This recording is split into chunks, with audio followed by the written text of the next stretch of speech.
Sabanatara TV momen pilu monyet usap dan cium jenazah tuannya sebelum dimakamkan.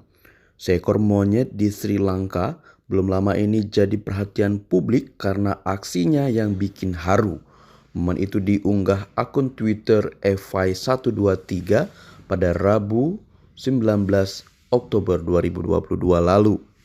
Dalam video durasi 45 detik tersebut, terlihat seekor monyet berada di peti jenazah yang diduga merupakan tuannya.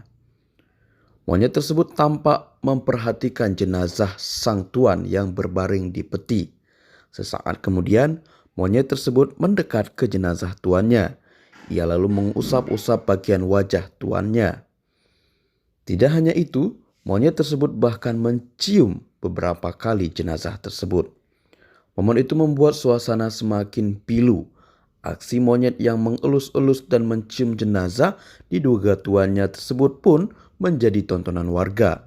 Bahkan banyak dari mereka yang mencoba mengabadikan momen tersebut. Mengutip 4ofBuzz, momen pilu dari video tersebut terjadi di kota Bhaktikalwa, Sri Lanka. Dilaporkan, monyet itu seolah berusaha membangunkan jenazah tuannya itu sebelum akhirnya dimakamkan.